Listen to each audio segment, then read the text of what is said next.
ಇಲಾಖೆ ಪರವಾಗಿ ಹೃತ್ಪೂರ್ವಕವಾಗಿ ಸ್ವಾಗತವನ್ನು ಬಯಸುತ್ತೇನೆ. ಈ ಕಾರ್ಯಕ್ರಮವನ್ನು ಕುರಿತು ಎರಡು ಮಾತುಗಳನ್ನು ಮಾತಾಡಬೇಕೆಂದು ಮಾನ್ಯ ಶಾಸಕರು. ಇಲಾಖೆ ಹಂತ ಹಂತವಾಗಿ ಕಾರ್ಮಿಕರ ರಕ್ಷಣೆಗೆ, ಕಾರ್ಮಿಕರ ಸುರಕ್ಷತೆಗೆ, ಕಾರ್ಮಿಕರಿಗೆ ವಿವಿಧ ಸೌಲಭ್ಯಗಳನ್ನು ಕಲ್ಪಿಸುವಂಥದ್ರಲ್ಲಿ ನಮ್ಮ ಸರ್ಕಾರ ಮಹತ್ವದ ಆಲೋಚನೆ ಚಿಂತನೆ ಕೂಡ ಮಾಡಿದೆ. ಈ ದಿನ ಏನು ಕಟ್ಟಡ ಕಾರ್ಮಿಕರಿದ್ದಾರೆ, ಎಲೆಕ್ಟ್ರಿಷಿಯನ್ ಇದ್ದಾರೆ, ಕಾರ್ಪೆಂಟ್ರ್ ಇದ್ದಾರೆ, ವೆಲ್ಡರ್ಸ್ ಇದ್ದಾರೆ, ಪ್ಲಂಬರು, ಪೇಂಟರು, ಇವರೆಲ್ಲರೂ ಕೂಡ ಕಟ್ಟಡ ಕಾರ್ಮಿಕರ ಅಡಿಯಲ್ಲೇ ಬರ್ತಾರೆ. ಯಾರು ರಿಜಿಸ್ಟರ್ ಮಾಡಿರ್ತಾರೆ, ಎನ್ರೋಲ್ ಮಾಡಿರ್ತಾರೆ, ಅವರೆಲ್ಲರಿಗೂ ಕೂಡ ಇವ್ರಿಗೆ ಚೇರ್ ಕೊಟ್ಬಿಡು, ಪಾಪ ಕುತ್ಕೊಳ್ಳಿ. KGF ಅಲ್ಲಿ ಸರ್ಕಾರದ ಯೋಜನೆಗಳನ್ನು ತಿಳಿಸಲು ನಾವು ಯಶಸ್ವಿ ಆಗಿರಲಿಲ್ಲ ಇಷ್ಟು ದಿನ. ಪದೇ ಪದೇ ಸರ್ಕಾರದ ಆಲೋಚನೆ ಹೇಗಿದೆ ಅಂದರೆ, ನೀವು ಸ್ವಯಂ ಉದ್ಯೋಗಿಗಳು, ನಿಮ್ಮನ್ನು ಯಾರೂ ಕರೆದು ಕೆಲಸ ಕೊಡಲ್ಲ, ನೀವೇ ಕೆಲಸ ಹುಡುಕೊಂಡು ಹೋಗೋ ಅಂಥ ಆಲೋಚನೆ ನಿಮ್ಮಲ್ಲಿದೆ. ಆಮೇಲೆ ನೀವು ಯಾವುದೇ ಒಂದು ಬಯೋಡೇಟಾ ಎತ್ಕೊಂಡು ಯಾವುದೇ ಆಫೀಸ್ ಹತ್ರ ತಿರುಗಾಡ್ಕೊಂಡಿರಲ್ಲ, ಎಲ್ಲಿ ಕೆಲಸ ಇದೆ ಹುಡುಕ್ತೀರಾ. ನಿಮ್ಮ ಕೆಲಸ ನೋಡಿ ಜನ ನಿಮ್ಮನ್ನು 10 ವರ್ಷ, 20 ವರ್ಷ, 30 ವರ್ಷ ನಿಮ್ಮನ್ನು ಬಿಡದೆ ಕೆಲಸಕ್ಕೆ ಇಟ್ಕೊಂಡಿರ್ತಾರೆ.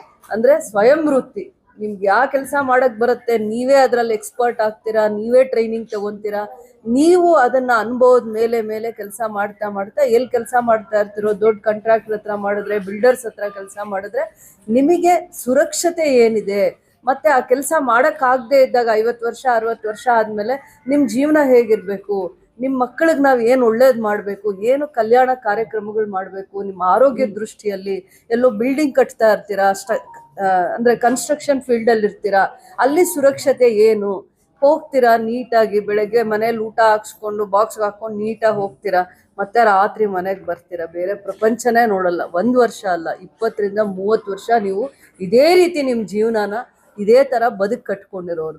ನಿಮಗೆ ಅಂತ ಏನು ಒಳ್ಳೇದು ಯೋಚನೆ ಮಾಡಿದ್ದಾರೆ, ಸರ್ಕಾರ ಯೋಚನೆ ಮಾಡಿದಾರ, ನಿಮ್ಮ ಹತ್ರ ಕೆಲಸ ತಗೋತಾರಲ್ಲ ಅವ್ರು ಯೋಚನೆ ಮಾಡಿದಾರ, ಇದ್ರ ಬಗ್ಗೆ ನೀವು ಯಾವತ್ತೂ ಚಿಂತನೆನೂ ಮಾಡಲ್ಲ, ಟೈಮು ಕೊಡಲ್ಲ. ಭಾನುವಾರ ಕೆಲಸ ಸಿಕ್ಕಿದ್ರು ಹೋಗ್ತಾ ಇರ್ತೀರ. ಈ ಥರ ದುಡಿದು ಬದುಕೋ ಅಂಥವ್ರನ್ನ ಗುರುತಿಸಿ ಸರ್ಕಾರ ಹಂತ ಹಂತವಾಗಿ ನಿಮಗೆ ಒಂದು ಆರೋಗ್ಯ ದೃಷ್ಟಿಯಿಂದ ಏನು ಮಾಡಿದ್ರಿ ಅವ್ರನ್ನ, ಆಮೇಲೆ ಅವ್ರಿಗೆ ಗೊತ್ತಿದೆಯಾ? ನಮ್ಮ ಮೊಬೈಲ್ ಗೊತ್ತಿದೆ, ಈಗಲೂ ಬರ್ತಿದ್ದಾರೆ. ಯಾಕಿಲ್ಲ, ಇವತ್ತು ಕರೆಸಿ, ಅದನ್ನು ಕರೆಸಿ ಇವ್ರಿಗೆ ಅದರದ್ದೆಲ್ಲ ಸರ್ವಿಸಸ್ನ ಕೊಡಿ, ಹೇಳ್ತೀನಿ.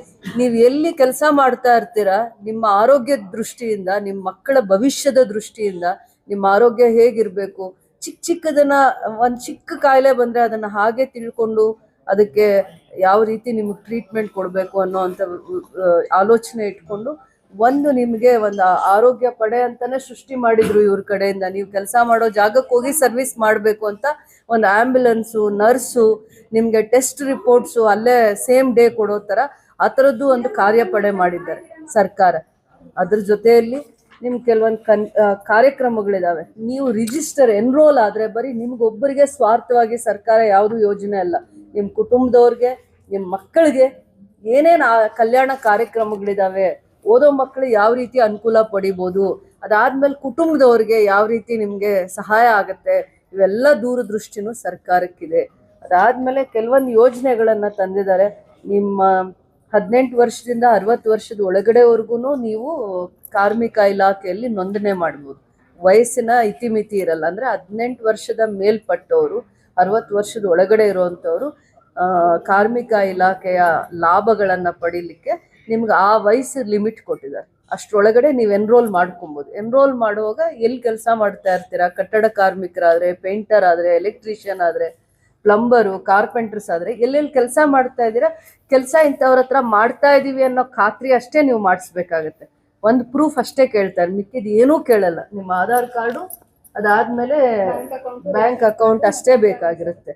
ಎಲ್ಲಾನು ಕಂಪಲ್ಸರಿ ಅಲ್ಲ, ಒಂದೇ ಒಂದು ಸಾಕ್ಷಿ ಸಿಕ್ಕಿದ್ರು ಕೂಡ ಮಾಡಬೇಕು. ಆ ಥರ ಏನೂ ಕಂಪಲ್ಸರಿ ಎಲ್ಲ ತೊಗೊಂಬನ್ನಿ ಅಂತ ತಿರ್ಗಾಡ್ಸಿದ್ರೆ ಸೀದಾ ನೀವು ನನ್ನ ಹತ್ರ ಬನ್ನಿ, ಹತ್ತನ್ನಿ ಇತ್ತನ್ನಿ ಅಂದರೆ ನೀವು ನನ್ನ ಹತ್ರ ಬನ್ನಿ. ಒಂದು ದಾಖಲೆ ಇದ್ದರೆ ಸಾಕು, ನೀವು ದುಡಿತಾ ಇದ್ದೀರಾ ಒಬ್ಬರ ಹತ್ರ ಅನ್ನೋ ಒಂದು ದಾಖಲೆ ಇದ್ದರೆ ಸಾಕು, ಅದ್ರ ಮೇಲೆ ನಾವು ಕಾರ್ಡ್ ಮಾಡ್ಬೋದು. ಸರ್ಕಾರದ ಒಂದು ಚಿಂತನೆ ಇದೆ, ನಿಮ್ಮ ಬಗ್ಗೆ ಗೌರವ ಇದೆ, ದುಡಿದು ಬದುಕ್ತಾ ಇದ್ದೀರಾ, ಯಾರಿಗೂ ಹೊರೆ ಆಗದೆ ಕುಟುಂಬನ ಕಾಪಾಡ್ಕೊತಾ ಇದ್ದೀರಾ, ಎಲ್ಲೋ ಒಂದು ಹತ್ರ ಕೆಲಸ ಹುಡುಕೊಂಡು ನಿಮ್ಮ ಜೀವನನ ತುಂಬ ಸ್ವಾಭಿಮಾನವಾಗಿ ಮಾಡ್ತಾ ಇದ್ದೀರಾ ಅಂತ ಒಂದು ಚಿಂತನೆ ಇದೆ, ಕಳಕಳಿ ಇದೆ. ಗೌರವ ಕೂಡ ಇದೆ, ನಮಗೂ ಇದೆ, ಸರ್ಕಾರಕ್ಕೂ ಇದೆ. ಆದ್ರೆ ಅದ್ರ ಯೋಜನೆಗಳು ಪಾರದರ್ಶಕವಾಗಿ ನಿಮಗೆ ಮುಟ್ಟಬೇಕು ಅನ್ನುವಂಥ ಆಲೋಚನೆ ನನಗಿದೆ. ಈ ಹೆಣ್ಮಗು ಈ ಜಾಗಕ್ಕೆ ಬಂದಾಗ ನಾನು ಅವ್ರಿಗೆ ಹೇಳಿದಿಷ್ಟೇ, ಏನೇ ಕಾರ್ಯಕ್ರಮ ನೇರವಾಗಿ ಫಲಾನುಭವಿಗಳಿಗೆ ಮುಟ್ಟೋಂಗ್ ಮಾಡಿ, ಎಜುಕೇಟ್ ಮಾಡಿ, ಅವೇರ್ನೆಸ್ ಕೊಡಿ, ಸರ್ಕಾರದ ಆಲೋಚನೆಗಳನ್ನ ಅರ್ಥ ಮಾಡಿಸಿ ಅವರಿಗೆ. ಎಲ್ಲೆಲ್ಲಿ ಏನೋ ಒಂದು ಹೆಲ್ತ್ ಇಶ್ಯೂ ಬಂದ್ರೆ ಶನಿವಾರ ಭಾನುವಾರ ರಜಾ ಹಾಕೊಂಡ್ರೆ ಯಾವ ಹಾಸ್ಪಿಟ್ಲಲ್ಲಿ ಫ್ರೀ ಇದೆ, ಯಾವ ಹಾಸ್ಪಿಟ್ಲಲ್ಲಿ ಎಷ್ಟು ದಿನದೊಳಗಡೆ ಟ್ರೀಟ್ ಮಾಡ್ತಾರೆ, ಮೆಡಿಸಿನ್ಸ್ ಎಲ್ಲಿ ಫ್ರೀಯಾಗಿ ಸಿಗುತ್ತೆ, ಇದನ್ನೆಲ್ಲ ಗಮನ ಹರಿಸಿ ಸಹಾಯ ಮಾಡಿ ಅಂತ ನಾವು ಒಂದು ಕಾರ್ಮಿಕರ ಒಂದು ಕಾರ್ಯಪಡಿ ಮಾಡಿದ್ವಿ. ಅವ್ರ ಪಾಪ 20, 50, 10 ಕಾರ್ಡ್ ಮಾಡ್ಕೊಂಡು ಅಷ್ಟಕ್ಕೆ ಸುಸ್ತಾಗಿ ಹೋಗಿದ್ದಾರೆ. ಆದ್ರೆ ನಾನು ಅವರಿಂದ ಜಾಸ್ತಿ ನಿರೀಕ್ಷೆ ಮಾಡಿದ್ದೆ, ಒಂದು ಸಾವಿರಾರು ಕುಟುಂಬಗಳನ್ನ ಕಾಯ್ತಾರೆ ಅಂತ. ಅವ್ರು ಅವ್ರದ್ದೇನೋ ಬಿಸಿ ಶೆಡ್ಯೂಲ್, ಅವ್ರದ್ದು ಜೀವನ ಇರುತ್ತಲ್ಲ, ಅವ್ರು ಮಾಡಕ್ ಆಗಿಲ್ಲ. ಅಂದ್ರೆ ನಾವ್ ಅನ್ಕೊಂಡಿದ್ ಮಟ್ಟಕ್ಕೆ ಅವರು ಆಕ್ಟಿವ್ ಆಗಿ ಕ್ರಿಯೇಟಿವ್ ಆಗಿ ಏನು ಸೇವೆ ಮಾಡಕ್ ಆಗ್ಲಿಲ್ಲ ಜನಗಳಿಗೆ. ಮುಂದೆ ನೋಡೋಣ ಆ ಥರದ್ದು ಏನಾದ್ರು ಆಲೋಚನೆ ಬಂದು. ಏನಿದು ಸುರಕ್ಷತಾ ಕಿಟ್ ಅಂದ್ರೆ ಏನ್ ನಿಮ್ಗೆ ಕಾಣಿಸ್ತಾ ಇದೆ? ಇದು ನಿಮ್ಗೆ ಉಪಯೋಗ ಆಗತ್ತಾ? ಯಾವಾಗ್ಲೂ ಇಂಥ ಆಲೋಚನೆ ಇನ್ಯಾರಿಗೂ ಬಂದಿರಲ್ಲ. ನೀವು ಅಲ್ಲಿ ಗಾರೆ ಕೆಲಸ ಮಾಡೋರ್ಗೆ ಕೈ ಏನಾಗತ್ತೆ, ಹಾಳಾಗತ್ತಾ, ನಿಮಗೆ ಕೊಡ್ಬೇಕಾ ಇಂಥದನ್ನ ಅಂತ ನಿಮ್ಮ ಹತ್ರ ಕೆಲಸ ತಗೊಳ್ಳೋರ್ಗೆ ಈ ನೋವು ಅರ್ಥ ಆಗಲ್ಲ. ಆದ್ರೆ ಸರ್ಕಾರಕ್ಕೆ ಈ ನೋವು ಅರ್ಥ ಆಗಿದ್ಯಾ ಇಲ್ವಾ? ನೀವು ತಗೊಳ್ಳಿ ಅಂದ್ರೆ ನಾವು ದುಡ್ದಿರೋ ದುಡ್ಡು ಇವೆಲ್ಲ ನಾನು ನೋಡಕ್ ಹೋದ್ರೆ ಏನೂ ಉಳ್ಸಕ್ಕಾಗಲ್ಲ. ನನ್ನ ಮಗು ಓದ್ತಾ ಇದೆ, ನನ್ನ ಅಮ್ಮನ್ ಟ್ರೀಟ್ ಮಾಡ್ಬೇಕು, ಅಲ್ಲೆತ್ತಿಡ್ಬೇಕು, ಇಲ್ಲೆತ್ತಿಡ್ಬೇಕು, ಚೀಟಿ ಕಟ್ಬೇಕು, ಏನೇನೋ ಅನ್ಕೊಂಡು ನೀವು ₹1 ದುಡ್ಡು ಕಳಿಯಲ್ಲ. ಹೌದಾ ಇಲ್ವಾ? ಕೆಲಸ ಮಾಡುವಂತ ಜಾಗದಲ್ಲಿ ಬಿಸಿಲಲ್ಲಿ, ಮಳೆಯಲ್ಲಿ, ಧೂಳು, ಸಿಮೆಂಟು, ಇಟ್ಕೆ ಎಲ್ಲ ತಲೆ ಮೇಲೆ ಓಡ್ತಾ ಇರ್ತಾರೆ. ಇಂಥವೆಲ್ಲ ಯೋಚನೆ ಮಾಡಿದ್ದಾರೆ. ನೀವು ಎಷ್ಟು ಚೆನ್ನಾಗಿ ಸರ್ಕಾರದ ಒಂದು ಕಾರ್ಮಿಕ ಇಲಾಖೆ ಇಲ್ಲೇ ಇಟ್ಟಿದ್ದೀನಿ, ಯಾಕಂದ್ರೆ ನಿಮ್ಗೆ ಇನ್ನೂ ಕೆಲವೊಂದು ಯೋಜನೆಗಳು ಅರ್ಥ ಆಗ್ಲಿ ಅಂತ. ಎಲ್ಲೋ ಇದ್ರು ಬೇಡ, ಎಷ್ಟೊಂದು ಜನ ಕಾರ್ಮಿಕ ಕುಟುಂಬಗಳಿಗೆ ಆ ಕಲ್ಯಾಣ ಕಾರ್ಯಕ್ರಮಗಳು ಅರ್ಥ ಆಗ್ಬೇಕನ್ನುವಂತ ಒಂದು ಕನ್ಸರ್ನಿಂದ ಆಫೀಸ್ ಗೊತ್ತಾಗ್ಲಿ, ಆಫೀಸ್ದು ಕಾರ್ಯಕ್ರಮಗಳು ಅರ್ಥ ಆಗ್ಲಿ, ಇವೆಲ್ಲ ನಿಮ್ಗೆ ಏನೇನು ಸೌಲಭ್ಯಗಳಿದಾವೆ, ಯಾಕೆ ಸೌಲಭ್ಯ ಅಂದ್ರೆ ನೀವು ನೇರವಾಗಿ ಅಲ್ವೇನೋ ಸರ್ಕಾರಕ್ಕೆ ಹೊರೆ ಆಗಿಲ್ಲ, ಸ್ವಾಭಿಮಾನವಾಗಿರೋ ಬದುಕು ಕಟ್ಕೊಂಡಿದ್ದೀರ. ನಿಮ್ಗೆ ಓದೇ ಅವಶ್ಯಕತೆ ಇಲ್ಲ, ಒಂದು ಕಲೆ ವೃತ್ತಿ, ಅದು ಕಲ್ತಾದ್ಮೇಲೆ ನಿಮ್ಮ ಬದುಕನ್ನ ನೀವೇ ಸಾಗಿಸ್ತಾ ಇರ್ತೀರ. ಎಷ್ಟು ದಿನ ಆರೋಗ್ಯವಾಗಿರ್ತೀರ ಅಷ್ಟು ದಿನ ನಿಮ್ಮ ಕುಟುಂಬಕ್ಕೆ ನೀವು ಶಕ್ತಿ ಆಸ್ತಿ ಎರಡೂ ಆಗ್ತೀರ. ಎಷ್ಟು ದಿನ ನೀವು ಆರೋಗ್ಯವಾಗಿರ್ತೀರ, ಯಾವತ್ತೂ ನೀವು ಯಾರಿಗೂ ಹೊರೆ ಆಗಲ್ಲ ಅಂತ ಜೀವನ ನೀವು ಮಾಡಿರೋದು. ಅದಕ್ಕೆ ನಿಮ್ಮ ಕುಟುಂಬನೂ ಚೆನ್ನಾಗಿರ್ಬೇಕು, ನೀವು ಆರೋಗ್ಯವಾಗಿರ್ಬೇಕು, ನಿಮ್ಮ ಸುರಕ್ಷತೆ, ನಿಮ್ಮ ಆರೋಗ್ಯ ಎಲ್ಲಾನು ಮುಖ್ಯ ಅಷ್ಟೇ. ಇದಕ್ ಮೇಲೆ ನನ್ಗೇನು ಗೊತ್ತಿಲ್ಲ. ಇನ್ನೇನಾದ್ರೂ ವಿಚಾರ ಇದ್ರೆ ಹೇಳಮ್ಮ. ಏನೂ ಇಲ್ವಾ? ಇಷ್ಟು ನಮ್ದು. ನೀವು ಈ ಕಾರ್ಯಕ್ರಮಗಳನ್ನ, ಸರ್ಕಾರದ ಯೋಜನೆ ನಿಮಗೆ ಕೊಡ್ತಾ ಇರೋಂಥ ಗೌರವ ಇದೆಲ್ಲ ನಿಮ್ಗೆ. ಈಗ ನಮ್ಮ KGFಗೆ 1000 ಕಿಟ್ಸ್ ಬಂದಿದೆ. ಎಷ್ಟು? 1000 ಕಿಟ್ ಬಂದಿದೆ. ಇಲ್ಲೇನು 1000 ಜನ ಬಂದಿಲ್ಲ. ಆದ್ರೆ ಯಾರಾದ್ರೂ ಬಿಟ್ಟು ಹೋಗಿದ್ರೆ, ಎನ್ರೋಲ್ ಮಾಡಿದ್ರೆ ಸಾಕು, ಒಂದು ಆಧಾರ್ ಕಾರ್ಡ್ ಎತ್ಕೊಂಡ್ಬಂದ್ರೆ ಇವೆಲ್ಲ ಕೊಡ್ಬೇಕು. ಪ್ರತಿಯೊಬ್ಬರು ಫೋನ್ ನಂಬರು ನಿನ್ನ ಹತ್ರ ಇರ್ಬೇಕು, ಅವರಿಗೆ ಸೇರ್ಬೇಕು, ಫಲಾನುಭವಿಗೆ ಸೇರ್ಬೇಕು. ಅದಾದ್ಮೇಲೆ ಯಾರು ಇವತ್ತು ತಪ್ಪೋಗಿರ್ತಾರೆ ಪ್ರತಿಯೊಬ್ರು ಅವ್ರ ನಂಬರ್ ಬರ್ದು ಕೊಟ್ರೆ, ಈ ಡೀಟೇಲ್ಸ್ ತಂದು ಕೊಟ್ರೆ ಕೊಡ್ಬೇಕಾಗತ್ತೆ. ನೀವು ಬೇರೆ ಏನು ನಿನ್ನಲ್ಲಿ ರೂಲ್ಸ್ ಇರಲ್ಲ. ಒಂದು ನಿಮ್ದು ರಿಜಿಸ್ಟ್ರೇಷನ್ ಇರುತ್ತೆ, ಅದು ಗೌರ್ಮೆಂಟ್ಗೂ ಒಂದು ಅಥೆಂಟಿಕ್ ಡಾಕ್ಯುಮೆಂಟ್ ಆಗುತ್ತೆ. ಗೌರ್ಮೆಂಟ್ಗೆ ನೀನ್ ಏನ್ ರಿಜಿಸ್ಟರ್ ಮೇಂಟೈನ್ ಮಾಡ್ತೀಯ, ಇವತ್ತು ಒಬ್ಬೊಬ್ರು ತಗೊಂಡೋದಾಗ ಅವ್ರ ನಂಬರ್ ತಗೊಳ್ಳಿ, ಸೈನ್ ತಗೊಳ್ಳಿ, ಅವ್ರ ಕಾರ್ಡ್ದು ನೀವು ಅದೇನು ಆಧಾರ್ ಕಾರ್ಡು ಮತ್ತೆ ಕಾರ್ಡ್ದು ಅದು ಅಥೆಂಟಿಕ್ ಪ್ರೂಫ್ ಆಗುತ್ತೆ. ಇರ್ಬೇಕು. ಒಂದು ಬಂಗಾರಪೇಟೆ ಸರ್ಕಲ್ ಕಾರ್ಡ್ಸ್ಗೆ ಇಲ್ಲಿ ಪ್ರಾವಿಷನ್ ಇಲ್ಲ, ನಾವು ಕೊಡೋದಿಲ್ಲ. ನೀವು ಬಂಗಾರಪೇಟೆ ತಾಲೂಕಲ್ಲೇ ತಗೋಬೇಕು. ಅಮ್ಮ ನೀನ್ KGF ಅವ್ರಿಗೆ ಕೊಡಮ್ಮ, ಸಾಕು ಆಯ್ತು. KGF ಅವ್ರಿಗೆ ಕೊಡಮ್ಮ. ಇಲ್ಲಿ ಕಾರ್ಮಿಕ ಇಲಾಖೆ KGFಗೆ ಸೀಮಿತವಾಗಿ ಸೇವೆ ಮಾಡಕ್ಕೆ ಬಂದಿದ್ದಾರೆ. KGF ಅಲ್ಲಿ ಯಾರು ಎನ್ರೋಲ್ ಮಾಡಿದೀರಾ KGF ಅಲ್ಲಿ, ಅವರಿಗೆ ಇದರ ಇದ್ರದ್ದು ಏನು ಬೆನಿಫಿಟ್ಸ್ ಇರುತ್ತೆ ಅವ್ರಿಗೆ ಮಾತ್ರ ಸೀಮಿತವಾಗಿರುತ್ತೆ. ಬೇರೆ ಕ್ಷೇತ್ರದವ್ರಿಗೆ ಕೊಟ್ರೆ ಇವ್ರು ಆನ್ಸರಬಲ್ ಆಗ್ತಾರೆ. ಇಲ್ಲಿ ಈ KGF ಕ್ಷೇತ್ರಕ್ಕೆ ಮಾತ್ರ ಇವ್ರು ಕಾರ್ಮಿಕ ಇಲಾಖೆ ಅಧಿಕಾರಿ ಆಗಿದ್ದಾರೆ. ಬೇರೆಯವ್ರಿಗೆ ಕೊಡಕ್ ಅವಕಾಶ ಇರಲ್ಲ. ಅವ್ರು ನಿಮ್ಗೆ ಎಷ್ಟೇ ಹತ್ರದವರಾದ್ರೂ KGF ಅವ್ರಿಗೆ ಕೊಡ್ಸಿ. ಬರೀ ಒಂದೇ ನಿಮ್ದು ಕಾರ್ಮಿಕ ಇಲಾಖೆದ ಕಾರ್ಡು, ಒಂದು ಆಧಾರ್ ಕಾರ್ಡ್ ಅಷ್ಟೇ ಪ್ರೂಫ್ ಅವ್ರು ಇಟ್ಕೋಬೇಕಾಗತ್ತೆ. ಯಾವತ್ತಾದ್ರೂ ಒಂದು ಎನ್ಕ್ವೈರಿ ಬಂದಾಗ ಫಲಾನುಭವಿಗೆ ರೀಚ್ ಆಗಿದೆಯಾ ಇಲ್ವಾ ಅಂತ ಇವ್ರ ಮೇಲೆ ಒಂದು ಎನ್ಕ್ವೈರಿ ಆಗೇ ಆಗುತ್ತೆ. ಅವಾಗ 1000 ಜನಕ್ಕೂ ಹೋಗ್ಬೇಕು. ಅದನ್ನ ನಾನು ಕಣ್ಣಿಟ್ಟಿರ್ತೀನಿ. ಎಷ್ಟು ಕಿಟ್ ಬಂದಿದೆ ಕೇಳಿದೀನಿ ಸರ್ಕಾರದಿಂದ, ನಮ್ಮ ಯೋಜನೆ ಎಷ್ಟು ಬಂದಿದೆ, 1000 ಜನಕ್ಕೆ ಬಂದಿದೆ. ಇವತ್ತು ನೀವು ಯಾರು 1000 ಜನ ಬಂದಿಲ್ಲ. ಇನ್ನೂ ಒಂದ್ಸತಿ ಕರೆದು ಕೊಡ್ತೀಯಾ ನಮ್ಮ ಮುಂದೆನೆ, ಇನ್ನೂ ಸಂತೋಷ. ಇನ್ನು 2-3 ದಿನ ಬಿಟ್ಟು ಮಿಕ್ಕಿದವ್ರು ಕೊಡ್ತೀಯಾ ಅಂತಂದ್ರೆ ಹಾಗೆ ಮಾಡಿ. ಅವ್ರದ್ದು ಲೇಬರ್ ಕಾರ್ಡು ಎಲ್ಲ ಕಲೆಕ್ಟ್ ಮಾಡ್ಕೊ, ಒಂದು 2-3 ದಿನದಲ್ಲಿ ಮತ್ತೆ ನಾವು ಬಂದಾಗ ಇಲ್ಲೇ ಸೇರಿಸ್ತೀರ ಅಂದ್ರೆ ಇವತ್ತು ಒಂದು 200 ಜನ ಬಂದಿದಾರ, ಅಷ್ಟು ಬಂದಿಲ್ಲ. 200 ಜನನೂ ಬಂದಿಲ್ಲ. ಕರ್ಸಿ ಕರ್ಸಿ ಗೊತ್ತಾಗ್ಲಿ ಅವ್ರಿಗೆ ಅವ್ರದ್ದು ಇದು ಬೆನಿಫಿಟ್ಸ್ ಗೊತ್ತಾಗ್ಲಿ ಕರ್ಸಿ. ನೀವು ಕರ್ದೇ ಕೊಡಿ. ಇಲ್ಲಿ ಪರವಾಗಿಲ್ಲ, 100 ಜನ 200 ಜನ ಕರ್ದು ಎಲ್ಲಾರ್ಗೂ ಕೊಡಿ. ಎಲ್ಲ ಅವಾಗ ಎಲ್ಲಾರ್ನೂ ಕರೆಯೋದೇನು ಅವಶ್ಯಕತೆ ಇಲ್ಲ. ಬೆನಿಫಿಷರೀಸ್ನ ಕರ್ಸಿ ನೀವು. ಇದು ಹೇಳು, ಇದೊಂಚೂರು ಏನು ಎಜುಕೇಟ್ ಮಾಡಿ. ಗ್ಲೌಸ್ ಕೊಟ್ಟಿದ್ದಾರೆ, ಹೆಲ್ಮೆಟ್ ಕೊಟ್ಟಿದ್ದಾರೆ, ಗ್ಲಾಸ್ ಕೊಟ್ಟಿದ್ದಾರೆ, ಶೂಸ್ ಕೊಟ್ಟಿದ್ದಾರೆ, ಇಯರ್ ಏಡ್ ಕೊಟ್ಟಿದ್ದಾರೆ. ಏನ್ ಕ್ಯಾಪ್? ನೀ ಕ್ಯಾಪ್ ಕೊಟ್ಟಿದ್ದಾರೆ. ಕಾಲೆಲ್ಲ ಏಟ್ ತಗಲ್ಬಾರ್ದು ಅಂತ ನೀ ಕ್ಯಾಪ್ ಕೊಟ್ಟಿದ್ದಾರೆ. ಈ ತರದ್ದೆಲ್ಲ ಕೊಟ್ಟಿದ್ದಾರೆ. ಪ್ರತಿಯೊಬ್ಬರಿಗೂ ಇದನ್ನ ಕೊಡ್ತಾ ಇದ್ದೀರಮ್ಮ ನೀವು. ಪ್ರತಿಯೊಬ್ಬರಿಗೂ ಇದೇನಾದ್ರೂ ನನ್ಗಷ್ಟೇ ತೋರ್ಸಿದ್ರೆ ನಾನು ಗಲಾಟೆ ಮಾಡ್ತೀನಿ ನಿಮ್ ಮೇಲೆ. ಪ್ರತಿಯೊಂದು ಕಿಟ್ ಜೊತೆ ಇದು ಒಂದು ಕೊಟ್ಟಿರ್ತೀರಾ.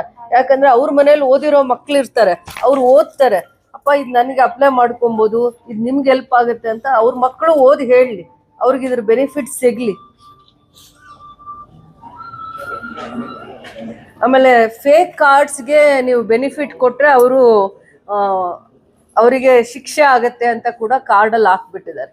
ಏನಿದ್ರು ಕಷ್ಟಪಡೋರಿಗೆ ಇದು ರೀಚ್ ಆಗ್ಬೇಕು ಅನ್ನೋದು ಒಂದೇ ಒಂದು ಕನ್ಸರ್ನ್, ಅದು ಸಂಕಲ್ಪ. ಅದು ಕಷ್ಟ ಯಾರು ಬಿದ್ದಿದ್ದಾರೆ, ಯಾರು ಈ ಕೆಲಸಗಳೆಲ್ಲ ಮಾಡಿದ್ದಾರೆ ಅವ್ರಿಗೆ ಇದು ಸೇರ್ಬೇಕು. ಪೇಂಟರ್ಗೆ ಸೇರ್ಲಿ, ಎಲೆಕ್ಟ್ರಿಷಿಯನ್ನು, ಕಾರ್ಪೆಂಟ್ರು, ಪ್ಲಂಬರು, ಮೇಸ್ತ್ರಿ, ಗಾರೆ ಕೆಲಸ ಯಾರೇ ಮಾಡಿದ್ರು ನಿಮಗೆ ಸೇರ್ಬೇಕಿದು. ನಿಮ್ಮ ಹಕ್ಕಿದು, ನಿಮ್ಮ ಬೆನಿಫಿಟ್. ಸರ್ಕಾರದಿಂದ 1 ಬರಲಿ 10 ಬರಲಿ 1000 ಬರಲಿ, ಅದು ನಿಮ್ದು. KGFಗೆ ಮಾತ್ರ ಸೀಮಿತವಾಗಿ ಈ ಅಧಿಕಾರಿ ಕೆಲಸ ಮಾಡ್ಬೋದು, ಬೇರೆ ಕ್ಷೇತ್ರಕ್ಕೆ ಅಲ್ಲ, ಬರೀ KGFಗೆ.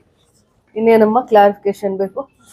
ಪ್ರತಿಯೊಬ್ಬರದು ಒಂದು ಆಧಾರ್ ಕಾರ್ಡು ಮತ್ತೆ ಲೇಬರ್ ಕಾರ್ಡ್ ತಗೊಳ್ಳೇಬೇಕು ಅವರು. ಅದು ರೂಲ್. ಅದು 1000 ಜನದ್ದು ಇವರು ಇಟ್ಕೊಂಡ್ರೇನೆ, ಡಾಕ್ಯುಮೆಂಟ್ ಇಟ್ಕೊಂಡ್ರೇನೆ ಈ ಅಧಿಕಾರಿಗೆ ಸಮರ್ಪಕವಾಗಿ ಕೆಲಸ ಮಾಡಿದ್ದಾರೆ ಅಂತ ಅಂದ್ಬಿಟ್ಟು ಅವ್ರಿಗೆ ಗೌರವ ಸಿಗೋದು. ಅದೊಂದು ಮಾಡಿ ಸೈನ್ ತಗೊಳ್ಳಿ ದಯಮಾಡಿ. ನೀವು ನೀಟಾಗಿ ಒಂದು ಬುಕ್ ಇಡಿ. ಇದು ಮುಗ್ದೋದ್ಮೇಲೆ ಈ ಫೈಲ್ಗೆ ಹಾಕೋದಕ್ಕಿಂತ ಒಂದು ಬುಕ್ಕೇ ಇಟ್ಬಿಡಿ. ಈ ತರದ ಯೋಜನೆದು ಒಂದು ಬುಕ್ ಇಡಿ. ಸೇಫ್ಟಿ ಮೆಜರ್ಸ್ ಇವೆಲ್ಲ ನಿಮ್ಗೆ ಅನುಕೂಲ ಆಗುತ್ತಾ? ಇನ್ನ ನಿಮ್ ಫ್ರೆಂಡ್ಸ್ ಎಲ್ಲ ಯಾರ್ಯಾರಿದ್ದಾರೆ ಹೇಳ್ತೀರಾ? KGF ಅವ್ರಿಗೆ ಹೇಳಿ, ಹಿಂಗಿದೆ. ಎಷ್ಟು ದಿನ ಆದ್ರೂ ಅವ್ರಿಗೆ ಸೇರುತ್ತೆ, ಬೇರೆ ಯಾರಿಗೂ ನಾವು ಕೊಡ್ಸಲ್ಲ. ಇಷ್ಟ ಆಗುತ್ತೆ ಇದೆಲ್ಲ. 4500 ಅಂತ ಇದಾರೆ. ನನಗೂ ಅಷ್ಟಾಗಿ ಗೊತ್ತಿಲ್ಲ. ಇದು ಈ ತರದ್ ಒಂದ್ ಕಿಟ್ಟು ಇವೆಲ್ಲಾನು ಕೂಡ ಸರ್ಕಾರನೇ ಒಂದ್ ಜಾಗದಲ್ಲಿ ಅದನ್ನ ಒಳ್ಳೆ ಸ್ಟ್ಯಾಂಡರ್ಡ್ ಕಂಪನಿಯಲ್ಲೇ ತಗೊಂಡಿದೆ ಅಂತ ನಮ್ಗೆ ಅನ್ನಿಸ್ತಾ ಇದೆ ಇದೆಲ್ಲ. ಬಟ್ ಉಪಯೋಗ ಆಗುತ್ತೆ. ಡಿಫ್ರೆಂಟ್ ಟ್ರೇಡ್ ವರ್ಕರ್ಸ್ಗೆ 6, 7, 8 ಆ ಥರ ಕೊಡ್ತಾರೆ.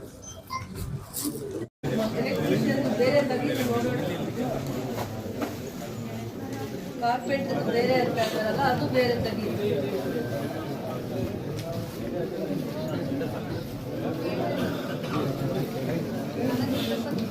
ಕ್ಷೇತ್ರದ ಕಾರ್ಪೆಂಟರ್ಸ್ ಇರ್ಬೋದು, ಪೇಂಟರ್ಸ್ ಇರ್ಬೋದು, ಪ್ಲಂಬರ್ಸ್ ಇರ್ಬೋದು, ಎಲೆಕ್ಟ್ರಿಷಿಯನ್ಸ್ ಇರ್ಬೋದು. ಇದು ರೇಷನ್ ವರ್ಕರ್ಸ್, ಕಾಂಕ್ರೀಟ್ ಇದನ್ನ ಮಾಡುವಂತ ಎಲ್ಲ 49 ಲಕ್ಷದ ಬೆಲೆ ಬಾಳುವಂತ ಕಿಟ್ಸ್ ನ ಒಂದು ಕಿಟ್ಟು 4900 ರೂಪಾಯಿ.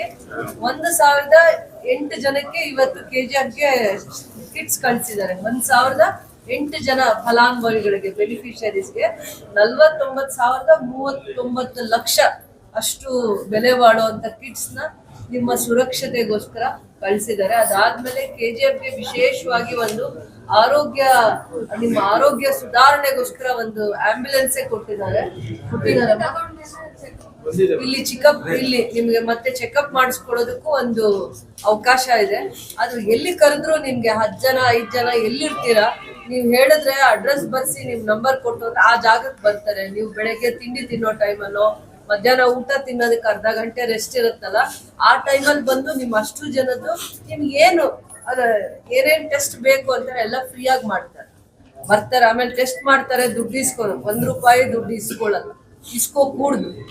ಆ ತರ ಒಂದು ವ್ಯವಸ್ಥಿತವಾಗಿ ನೀವಿರೋಂಥ ಜಾಗದಲ್ಲಿ ನಿಮ್ಮ ಆರೋಗ್ಯ ತಪಾಸಣೆ ಮಾಡಿ ನಿಮ್ಮ ಆರೋಗ್ಯಕ್ಕೆ ಯಾವ್ಯಾವ ರೀತಿ ಮಾರ್ಗದರ್ಶನ ಕೊಡ್ಬೇಕನ್ನುವಂತ ಒಂದು ದೂರದೃಷ್ಟಿಯಿಂದ ಸರ್ಕಾರ ಒಂದು ಯೋಜನೆ ಮಾಡಿದೆ.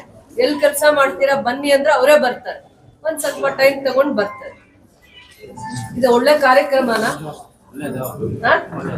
ಒಳ್ಳೆ ಕಾರ್ಯಕ್ರಮನ. ಅರ್ಥ ಆಯ್ತಾ? ನಮ್ಮ ಮಕ್ಕಳಿಗೆಲ್ಲ ಬುಕ್ಸ್ ಕಿಟ್ ಎಲ್ಲ ಕೊಟ್ಟು ಬುಕ್ಸ್ ಕಿಟ್ ಲಾಸ್ಟ್ ಟೈಮ್ ಎಲ್ಲ ಕೊಟ್ಟಿದ್ರು. ಲೇಬರ್ ಡಿಪಾರ್ಟ್ಮೆಂಟ್ ಕೂಡ ಕೊಡ್ತಾ ಇದ್ದಾರೆ. ಇವಾಗ ಸ್ಟಾಪ್ ಮಾಡಿದ್ದಾರೆ. ಅದು ನಮ್ಮವರೆಲ್ಲ ನನ್ನ ಕೇಳ್ತಾ ಇದ್ದಾರೆ. ಅದಕ್ಕೆ ನಿಮ್ಮ ಹತ್ರ ನೀವು ಜಾರ್ಜ್ ಅಲ್ಲಿ ಕೊಟ್ಟಿದ್ದೆ ಮೇಡಮ್. ಜಾರ್ಜ್ ಅಲ್ಲಿ 3 years ಆಯ್ತು. ಮೇ ಒಳಗೆ ಶಾಲಾ ವಿದ್ಯಾರ್ಥಿಗಳ ದಾಖಲಾತಿ ಸಂದರ್ಭದಲ್ಲಿ ಮಕ್ಕಳ ವಿದ್ಯಾಭ್ಯಾಸಕ್ಕಾಗಿ ನೋಟ್ ಪುಸ್ತಕಗಳು ಕೂಡ ಸರ್ಕಾರದಿಂದ ಲೇಬರ್ ಡಿಪಾರ್ಟ್ಮೆಂಟ್ ನೀವೇ ಕೊಟ್ಟಿದ್ದೀರಿ. ಆ ನಂತರ 3 ವರ್ಷ ಆಯ್ತು, ಮತ್ತೆ ಅದು ಕೊಟ್ಟಿಲ್ಲ. ಅದು ಕೊಟ್ಟರೆ ಮಕ್ಕಳಿಗೆ ಅನುಕೂಲ ಆಗುತ್ತೆ ಅನ್ನೋದು ಅವರ ಬೇಡಿಕೆ. ಎಲ್ಲರಿಗೂ ನಮಸ್ಕಾರ. ಇವತ್ತು ಕಿಟ್ ಡಿಸ್ಟ್ರಿಬ್ಯೂಷನ್ಗಾಗಿ MLA ಮೇಡಮ್ ಅವರು ಬಂದಿದ್ದಾರೆ. ಸೊ ಇದು ಬಂದು ಬಿಲ್ಡಿಂಗ್ ಕನ್ಸ್ಟ್ರಕ್ಷನ್ ಲೇಬರ್ ಕಾರ್ಡ್ ಮಾಡಿರೋರ್ಗೆ ಮಾತ್ರ ಈ ಸೇಫ್ಟಿ ಕಿಟ್ಸ್ ಕೊಡ್ತಾ ಇದ್ದಾರೆ. ನಮ್ಮ ಯೂನಿಯನಲ್ಲಿ ನಾನು ಒಂದು 5000 ಮೆಂಬರ್ಸ್ ಎನ್ರೋಲ್ ಮಾಡಿದ್ದೀನಿ. ಎನ್ರೋಲ್ ಮಾಡಿ ಅವ್ರಿಗೂ ಸೇಫ್ಟಿ ಕಿಟ್ಸು, ಟೂಲ್ಸ್ ಕಿಟ್ಸು ಎಲ್ಲ ಕೊಡ್ತಾ ಇದ್ದೀವಿ ಸರ್ಕಾರದಿಂದ. ಇನ್ಸ್ಪೆಕ್ಟರ್ ಮೇಡಮು ನಮಗೆ ಸಪೋರ್ಟ್ ಮಾಡ್ತಾರೆ. ನಾನು ಮಾಡಿದವರು ಎಲ್ಲ ಜೆನ್ಯೂನ್ ವರ್ಕರ್ಸೇ ಮಾಡಿದ್ದೀನಿ, ಎಲ್ಲರದ್ದು ವರ್ಕರ್ಸ್ ಮಾತ್ರ ಮಾಡಿದ್ದೀನಿ. ಸೊ ಎಲ್ಲ ಬಂದು ಸೇಫ್ಟಿ ಕಿಟ್ಸು ತಗೊಳ್ಬೇಕು. ನಾನು ಎಲ್ಲ ಇನ್ಫಾರ್ಮೇಷನ್ ಆಫೀಸ್ ಬಂದರೆ ಎಲ್ಲ ಹೇಳ್ತೀನಿ. ನೋಟಿಸು ಇದೆ ನನ್ನ ಹತ್ರ. ಸೊ ಎಲ್ಲರೂ ಯೂಸ್ ಮಾಡ್ಕೊಳ್ಳಿ. ಜೆನ್ಯೂನ್ ವರ್ಕರ್ಸ್ ಮಾತ್ರ ರಿಜಿಸ್ಟರ್ ಮಾಡ್ಕೊಳ್ಳಿ. ಫೇಕ್ ಕಾರ್ಡ್ಸ್ ಮಾಡಬೇಡಿ, ಅದು ನಿಮಗೆ ತೊಂದರೆ ಆಗುತ್ತೆ. ಸೊ ಲಾಸ್ಟಲ್ಲಿ ನಿಮ್ಮ ಮೇಲೇ ಕೇಸ್ ಆಗುತ್ತೆ. ಸೊ ಜೆನ್ಯೂನ್ ವರ್ಕರ್ಸ್ ಮಾತ್ರ ಮಾಡ್ಕೊಳ್ಳಿ ಲೇಬರ್ಸ್ ಕಾರ್ಡನ್ನು. ಮಾಡಿದ್ರೆ ಅದು ಏನು ಬೆನಿಫಿಟ್ಸ್ ಇದ್ದರೂ ನಾವು ಎಲ್ಲ ಡೀಟೇಲ್ಸ್ ಹೇಳ್ಬಿಟ್ಟು ಅದು ಏನಿದೆಯೋ ನಿಮಗೆಲ್ಲ ಮಾಡಿಕೊಡ್ತೀವಿ. ನಾವು ಇನ್ಸ್ಪೆಕ್ಟರ್ ಜೊತೆಯಲ್ಲಿ MLA ಮೇಡಮ್ ಜೊತೆಯಲ್ಲಿ ನಾವು ಮಾಡಿಕೊಡ್ತೀವಿ. ಒಬ್ಬರು